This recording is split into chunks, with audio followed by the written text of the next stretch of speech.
మూసి ప్రక్షాళన మాకు శివదీక్షే, అడ్డుకుంటే శివతాండవమే. మానవ తప్పిదాలను సరిదిద్దకపోతే చరిత్ర క్షమించదు. రామప్ప నమూనాతో ఓంకారేశ్వరం ఈ అభివృద్ధిని చూపించి ఓట్లు అడగం. సీఎం రేవంత్. మంచిరేవులలో ఓంకారేశ్వర ఆలయ పునర్నిర్మాణానికి శంకుస్థాపన. ఈ అభివృద్ధి చూపించి ఓట్లు అడగమంటే ఆడ అభివృద్ధి లేదు కాబట్టి ఓట్లు వేయమంటారు ప్రజలు. అవి అందుకు అడగమంటాను అన్నట్టు. అట్లా ఆల్రెడీ అక్కడ బాధితులు ఎక్కువైపోయినారు. మూసీ నది పేరు మీద నువ్వు అభివృద్ధి చేస్తామంటే అక్కడ ఇండ్లు కూలగొట్టిన బాధితులే ఎక్కువ. అక్కడ జరిగే అభివృద్ధి కంటే బాధితులే ఎక్కువ ఉన్నారు.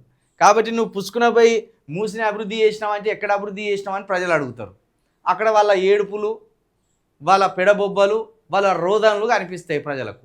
అప్పుడు ఎంత నష్టం జరుగుతుందో రేవంత్ రెడ్డి గారికి తెలుసు. కాబట్టి ఆడ అభివృద్ధి లేదు, లోటపీసు లేదు, ఏది లేదు ఆడ. అంత ఒక హంబక్కు క్రియేట్ చేస్తాను ముఖ్యమంత్రి గారు. ఏందట మూసి ప్రక్షాళన అనేది శివదీక్షనేనట. ఇంత పెద్ద మాట పోల్చిండు. ఎవడన్నా అత్తే శివతాండవమేనట. అంటే తలలు నరికి పారేస్తావు. ఇక ఎవరు ప్రశ్నిస్తే వాళ్ళ తలలు నరికి పారేస్తావు ముఖ్యమంత్రి గారు. ఏంది నువ్వు మాట్లాడే మాటలు?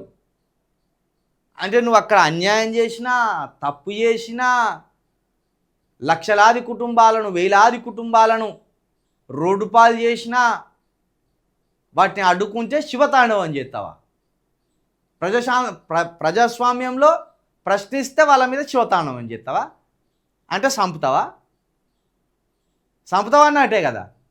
ఇప్పుడు మూసీ నది మీద ఎవరు పోయి నిరాహార దీక్ష చేసినా, ఎవరు పోయి ధర్నాలు చేసినా రేవంత్ రెడ్డి గారు సంపిపడేస్తాడట. శివతాండవమే అంటాడు. నీ ప్రభుత్వం మీద ప్రజలంతా కలిసి శివతాండవం చేస్తే నువ్వెక్కడుంటావు? నీ మంత్రివర్గం ఎక్కడ ఉంటుంది? నీ కాంగ్రెస్ ప్రభుత్వం ఎక్కడ ఉంటుంది? అసలు నీ పార్టీ ఎక్కడ ఉంటుంది? అది చూసుకో ముందు. ప్రజలంతా కలిసి శివతాండవం చేస్తే మీ అధికారం ఎక్కడ ఉంటుంది? మీ అహంకారం ఎక్కడ ఉంటుంది? అది చూసుకొచ్చారా?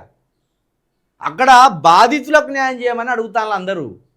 దాన్ని పక్కన పెట్టి మీ మీద శివతాండవం చేస్తా, శివదీక్ష పట్టిన నేను అని నమ్మబలుకుతో ఆఖరికి ఎవరు దిక్కులేక ఎట్లా ఈ నిరసనను అడ్డుకోవాలో తెలియక ఓంకారేశ్వరుడి విగ్రహం అని ఒకటి ముందటేసుకొని, దేవుడు శివుడిని ముందటేసుకొని శివుని పేరు మీద అక్కడ బయటపడాలని చూస్తాను రేవంత్ రెడ్డి గారు. ఇంత కథ అల్లుకొని వచ్చిండు మెల్లగా. శివుణ్ణి ముందుకు తెచ్చి ఇప్పుడు అక్కడ రామప్ప నమూనాలో గుడి కడతాన్నాం, శివ విగ్రహాన్ని స్థాపిస్తాన్నాం అని చెప్తే ఎవడన్నా నిరసనకు పోతే ఇప్పుడు వీళ్ళు కూడా బీజేపీల లెక్క హిందూ వ్యతిరేకులే వీళ్ళు, అభివృద్ధికి అడ్డుపడతానులే వీళ్ళు అని నిందలేయడానికి ఈ కమత చేసిండు.